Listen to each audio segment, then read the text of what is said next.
Welcome back to another edition of 2020 Vision, guidance and perspectives from event professionals for event professionals in the time of a global pandemic. And our guest this week is Martha Sheridan. She is the president and CEO of the Greater Boston Convention and Visitors Bureau.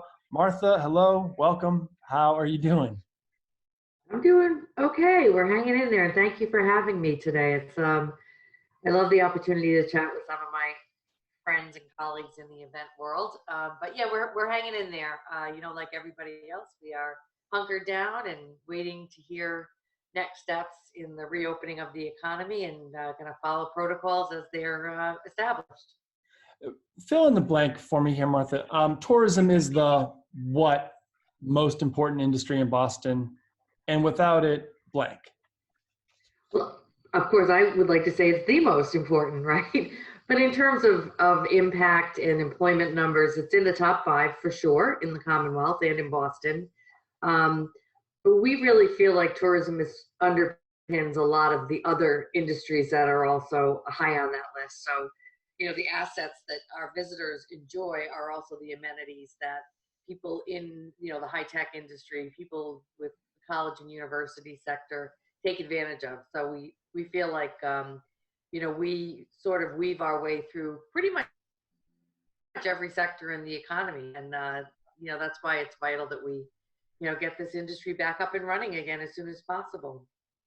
Yeah, while we love and we know our city in which we live, we don't view it as outsiders. I mean, we live here. Why is Boston, just update us, I guess, or refresh us, why is Boston such a popular travel destination? And before the pandemic, what sort of trends were you seeing in terms of tourism? Well, I mean, clearly what set Boston on the path as one of the top visitor destinations in the world is the extraordinary history of the city, right? So we've retained so many of those amazing assets. I mean, just walk along the Freedom Trail and you can see all of those amazing sites. And then as we've evolved over the years, I think that the industry has really developed some amazing product to help showcase our history, but also to shine a light on other aspects of Boston that visitors enjoy, such as our amazing restaurants. Of course, our sports culture makes us a fantastic visitor destination. Even if you're not a Red Sox fan, you will make the pilgrimage to Boston to go to Fenway Park just because it's so iconic. So, that's clearly a huge asset for us. And the trends that we've been seeing lately really are people are coming back to Boston to see what's new and what's different and how the city has evolved. And we know it's evolved in extraordinary ways. I mean, all one needs to do is step outside the BCEC and you can see the extraordinary transformation of the Seaport District, or, jump on the MBTA and head out to Jamaica Plain or Roxbury or some of our really charming neighborhoods and, take advantage of some of the unique, arts and cultural offerings out there, the unique dining options. And so really that's where the evolution is moving towards. And that's what we've been starting to capitalize on is, yes, people come for the history and the typical, Back Bay amenities and North End, et cetera, but really moving out into, the more unique assets, the sort of live like a local thing. So that's really where we've been going. Oh, that's good. Yeah, I mean, last week it was announced, recently it was announced that major events in the city, at least through the summer, are going to be on hold. Large groups of folks, and sometimes it's these large groups and events that bring and draw so many people to town. How can we as a city be creative in bringing visitors to town?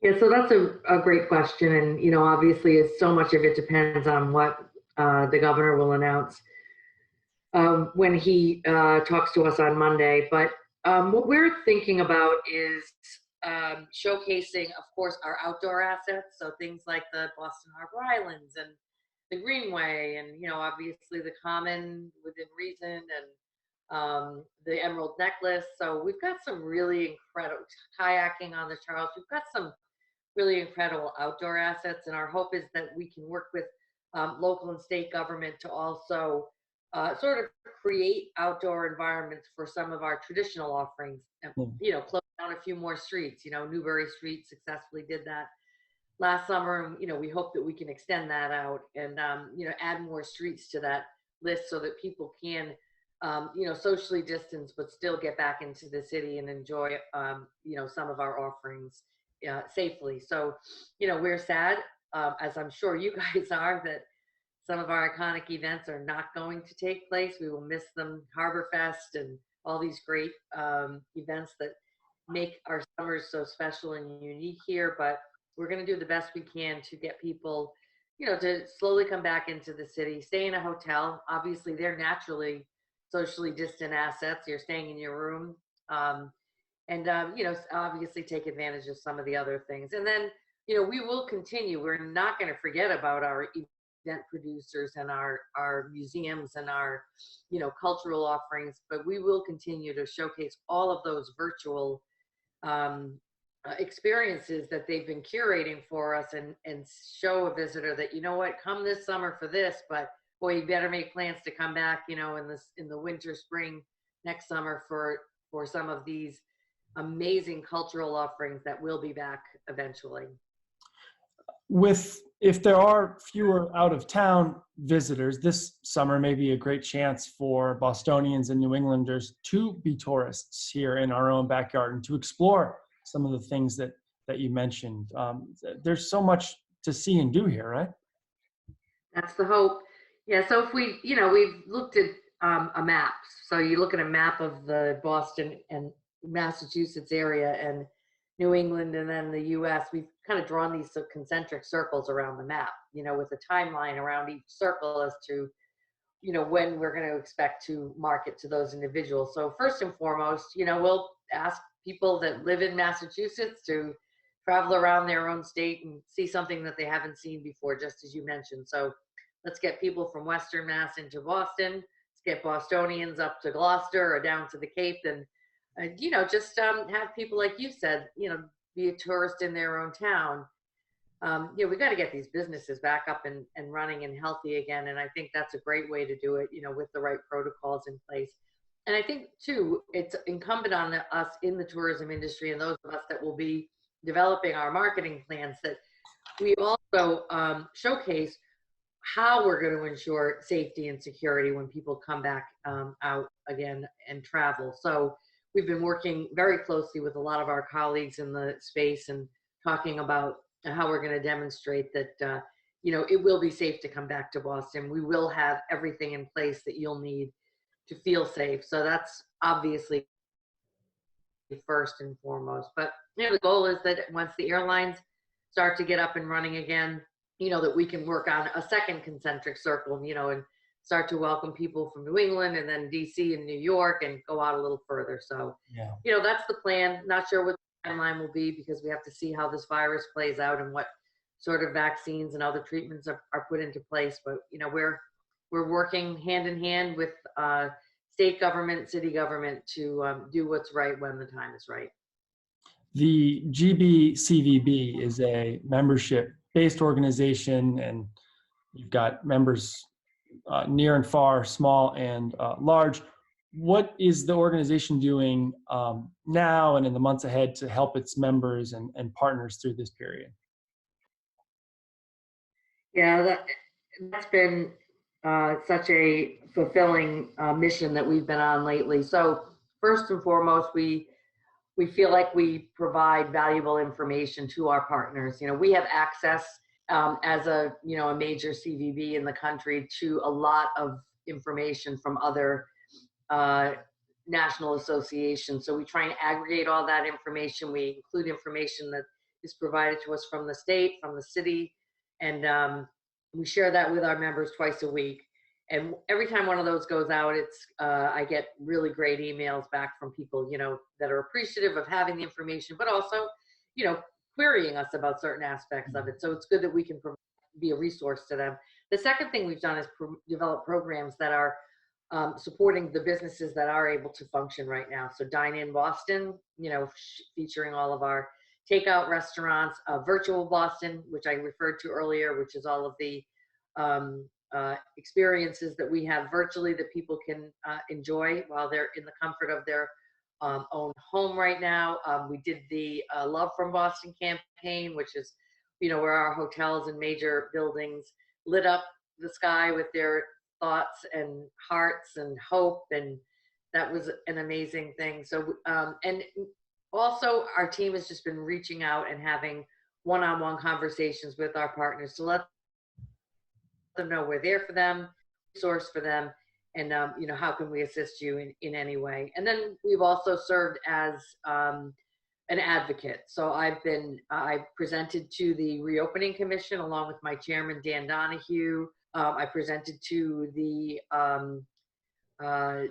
Committee on Tourism, Art, and Culture from the Joint Committee from the legislature.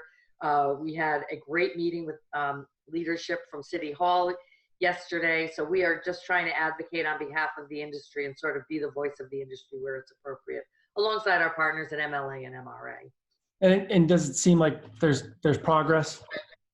And it does. Buy-in, I think we're being heard for sure. I think, and rightly so, the mayor and the governor are focused on keeping our residents healthy and safe, and that should be their priority.